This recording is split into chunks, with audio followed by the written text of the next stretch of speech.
Salut, il y a quelques temps, on vous faisait une vidéo sur le gros entretien de nos Suron après nos 1000 bornes. Je vous la mets là d'ailleurs. On parlait d'une future vidéo qui est donc celle-ci. On va vous montrer comment changer la courroie. Moi perso, j'ai un petit passif dans les courroies.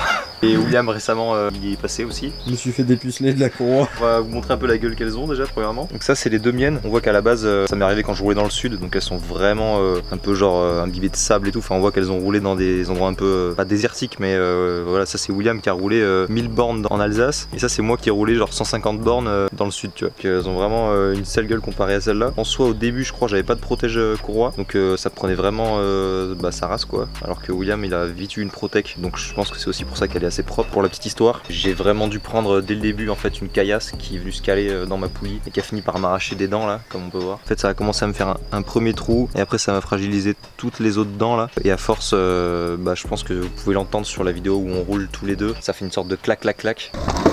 Ah putain. Ah ouais, putain, c'est bizarre. Comme ça là, on voit les dents en fait qui viennent glisser sur la poulie. Sur le coup, je me suis dit c'est un manque de bol. J'ai juste pris une autre courroie et j'ai vu ce qui se passait. Sauf que ça m'a fait la même chose au bout de 150 bornes.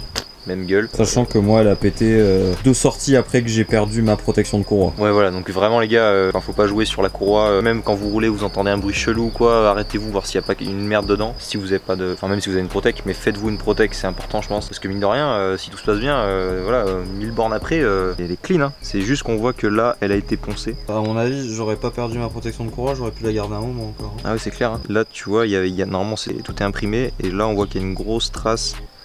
Donc il y a dû avoir une caillasse qui s'est plantée là, qui a chauffé et on voit que c'est là que ça a pété de toute façon. C'est vraiment la courroie, là ici il peut y avoir plein de merde qui s'y colle et ça peut vous flinguer votre sortie quoi. Une courroie c'est pas donné non plus donc autant allonger sa durée de vie au max. Donc là voilà, on va changer la courroie. On va vous montrer comment faire. Toutes les étapes, ouais voilà. Et on va réinstaller du coup un nouveau protège courroie pour William. On va commencer par démonter l'étrier ici. Ensuite on va virer l'axe de la roue, virer la chaîne pour pouvoir enlever la roue. Ensuite on va desserrer le bloc moteur avec ces deux vis et il y a les mêmes de l'autre côté. On va virer le petit cache avec la vis qui est ici. Il y en a une ici aussi, voilà, il y a deux vis pour virer le petit cache du pignon de sortie de moteur.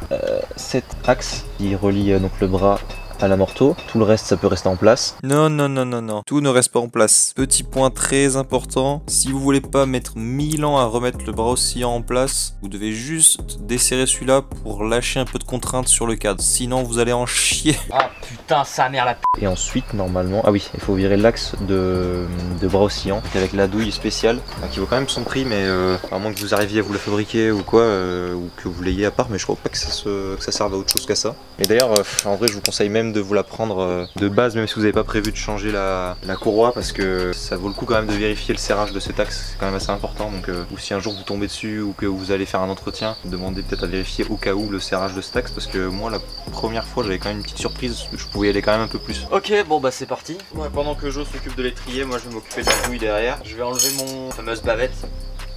Ok, Jonathan a tombé la roue arrière. Moi j'ai enlevé ma bavette pour qu'on puisse enlever le bras. J'ai commencé à enlever la vis ici.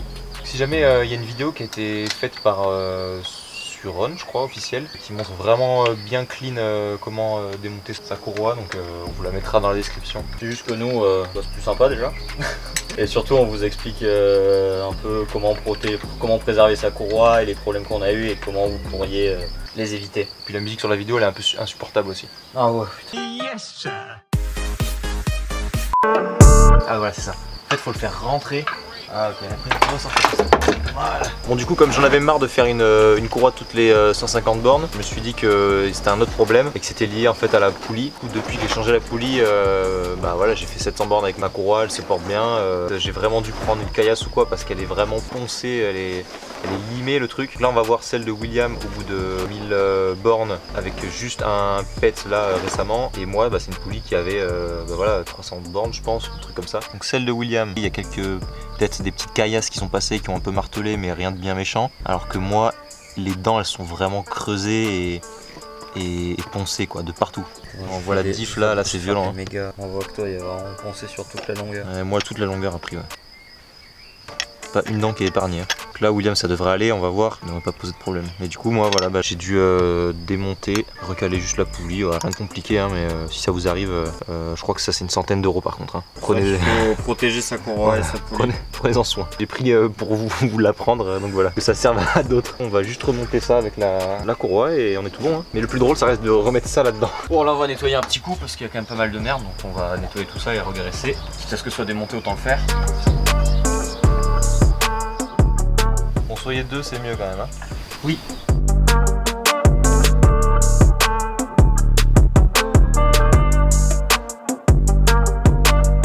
Ah non, attends, on a fait quelque chose.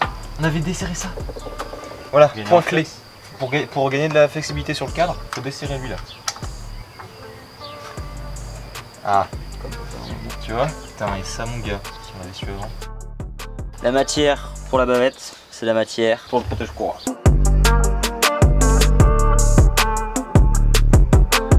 Bon voilà, j'ai fait mon protège-courroie. C'est une forme assez chelou, mais c'est parce que là il y a la chaîne qui passe. Là c'est pour au niveau du bras. Voilà, une forme un peu comme ça. Et ça permet de protéger, éviter les protections directes de projectiles, tout simplement. Sachant que celle de Jo elle est mieux quand même.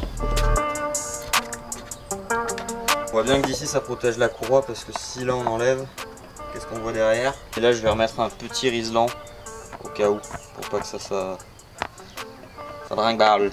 Voilà, donc entre deux il s'est passé plein de choses. Ça c'était après le confinement, donc c'est pour vous dire que ça a déjà quelques mois. Mais si vous avez suivi les dernières vidéos, samedi 3 octobre, on a organisé une sortie avec notamment EOS France, Globule Vert et plusieurs d'entre vous qui ont pu se déplacer, c'était vraiment top. D'ailleurs, on a une vidéo qui sort bientôt, on a vraiment des images de ouf. Et donc, c'était vraiment les pires conditions pour la courroie du Suron. Sur la journée, il y a 3 bécanes qui ont cassé la courroie. Entre la terre bien collante parce qu'il a plu, mélangée à plein de petites caillasses qui s'infiltrent de partout. Voilà, 3 courroies qui ont cassé. À la fin de la journée, j'ai retrouvé une toute petite caillasse incrustée dans la mienne qui a commencé à me faire un poinçon dans ma courroie, donc je sais pas encore combien de temps elle va durer, malgré ma protection de courroie. Donc voilà, il faudrait vraiment qu'on arrive à réfléchir à la fabrication d'une vraie grosse protection de courroie. Mais donc voilà, tout ça pour dire que le gros point faible du Suron, c'est sa courroie. Mais comme le disait Victorien de chez EOS notamment, vaut mieux péter une courroie plutôt que péter le l'axe moteur avec un kit chaîne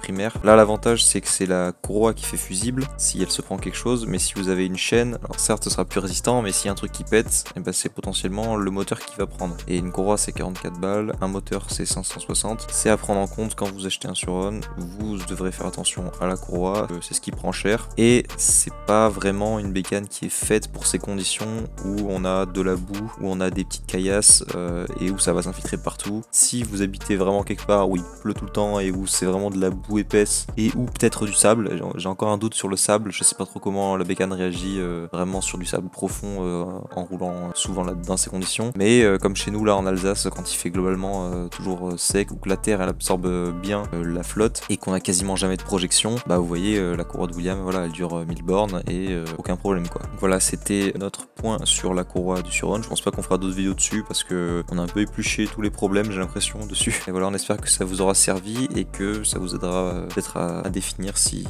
oui ou non le Suron peut vous convenir en connaissant le sujet de la courroie. On se retrouve bientôt pour cette fameuse vidéo du samedi 3 octobre qui était incroyable.